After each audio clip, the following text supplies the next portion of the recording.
Hello and welcome to this week's vlog from Maddisons. Well, last week I promised you that I would have a look with general election looming. What does it all mean for the housing market? And this week I'm going to have a look at Labour's housing policies. Next week I'll do Conservative.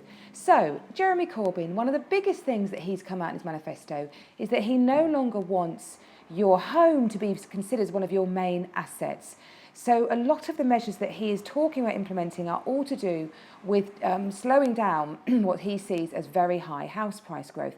So one of the things that he's mooted, which is getting a lot of press attention, is about this tax on the value of your property, the wealth tax. They do it in France, other continental countries. It would replace the council tax, and it would see you paying on your tax return a percentage each year based on the value of your property. That is felt to have real implications, especially in expensive parts of the world, where we live, for example, down here in the southeast, where a lot of people's wealth is tied up in their property, and they might be asset rich but cash poor, so that could give them real difficulties to meet that bill.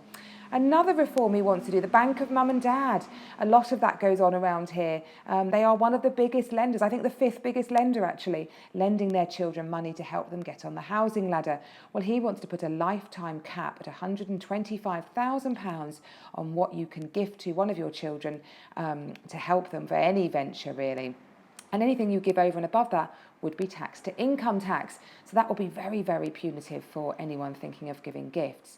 He also wants to increase stamp duty, create higher capital gains tax on investment properties and second properties, and also looking at rent controls. And a really interesting thing he talked about was introducing a right to buy for private tenants. So giving a tenant the right to buy the home that they have been renting from a private landlord. That will really dampen the housing market in terms of buy-to-let investors. They will be very nervous about that. So overall, lots of changes. A final one that he's mentioned is he wants to banks to stop being so focused on lending for residential properties. He wants them to lend on other things. So lots and lots of measures, all to try and reduce the fact that we have such a love affair with property ownership in this country and that it becomes a very valuable asset.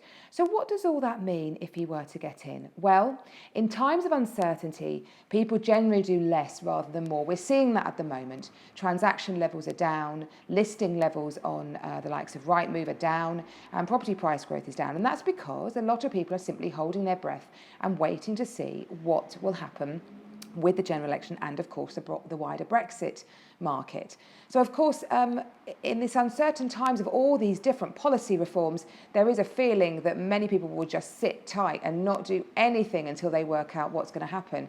But of course, Jeremy Corbyn is proposing an awful lot of changes as well to the NHS and minimum wage, and that will all cost money. So in raising that money to pay for those, he'll certainly look at all these tax changes that I have just mentioned. He'll certainly look to try and bolster the public spending by raising taxes, but also he'll probably go to the bond market to try and raise money for the government to use.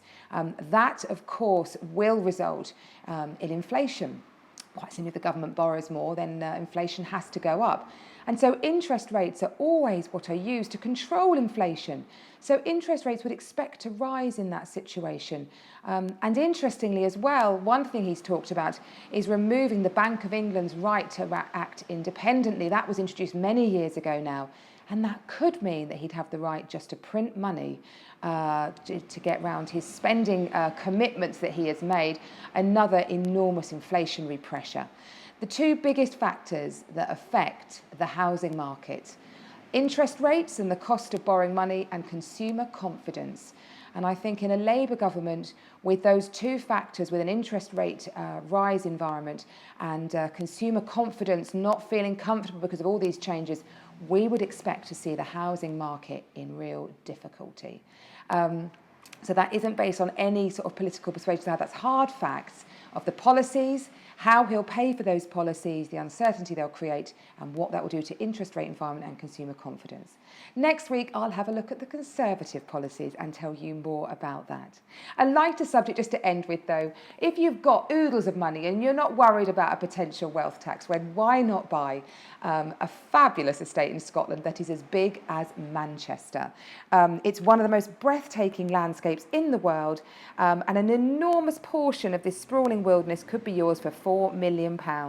It's the Och and Invermeren estate, sorry if I said that wrong to anyone in Western Scotland, as a dramatic hunk of land flanked by the iconic Bearn Duren to the west, and according to the listing is the largest Scottish estate to come to the market in the last 8 years, a whopping 28 acres. It's the same size as the city of Manchester, and the house on it is pretty good. It's got lodges and a great two 6-bedroom lodges, and consent for more buildings, so lots and lots going on there. We hope you're getting ready for the Christmas festivities and that you've enjoyed the vlog this week, and I look forward to seeing you next week. Bye bye.